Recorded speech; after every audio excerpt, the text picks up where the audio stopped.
Аметхан Султан – героїчний військовий льотчик, що встав на захист миру в будь-який час довгої і страшної Другої світової війни, готовий пожертвувати власним життям в боротьбі проти нацизму.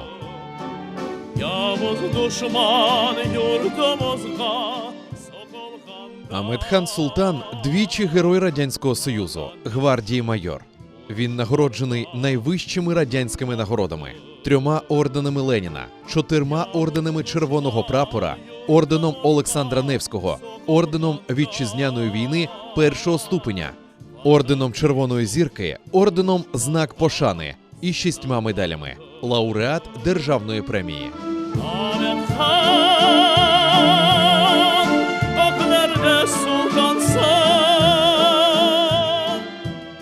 Аметхан Султан народився в найкрасивішому куточку Криму – Алупці, в жовтні 1920 року. Батько, лакець за походженням, родом з аулу Цовкра в Дагестані, рано поселився в Криму. Тут познайомився і одружився на кримській татарці Насібе. Після закінчення 7 класів Аметхан вступив до залізничного училища в Сімферополі.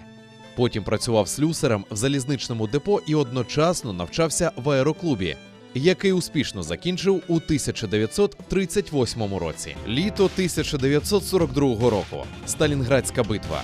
У війні намітився перелом на користь радянських військ. У складі 9-го винищувального авіаційного полку, куди увійшли найкращі радянські льотчики, на Як-7Б Аметхан Султан бере участь у Сталінградській битві. Тут він знову був збитий, але врятувався за допомогою парашута.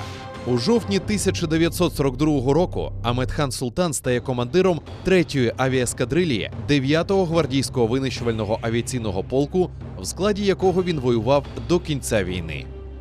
24 серпня 1943 року командиру ескадрилії 9-го Одеського червонопрапорного гвардійського винищувального авіаційного полку капітану Аметхан Султану було присвоєно звання Героя Радянського Союзу з врученням ордена Леніна і медалі «Золота зірка».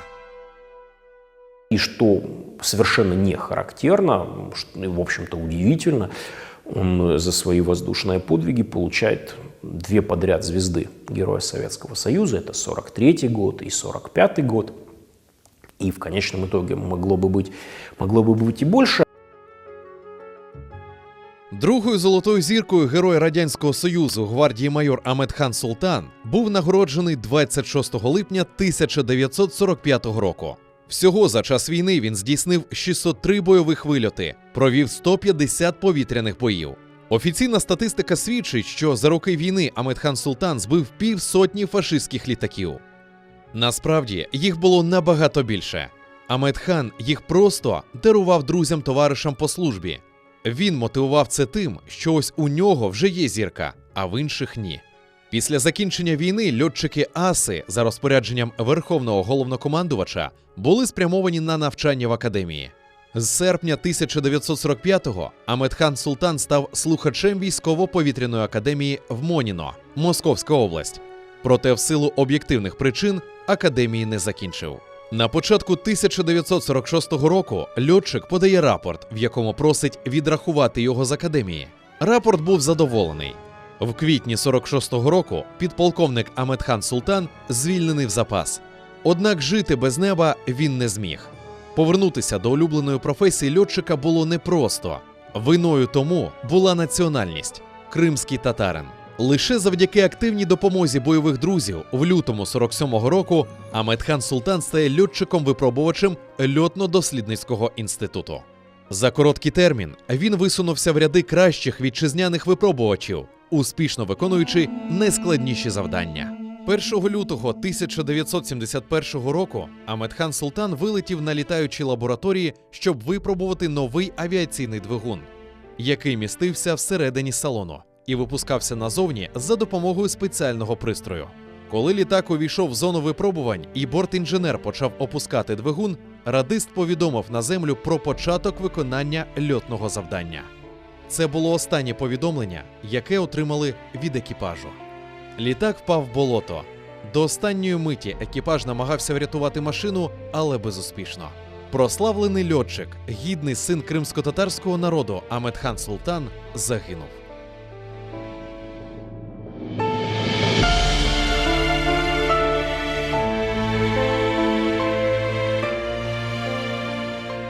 Повага співвітчизників до нього велика.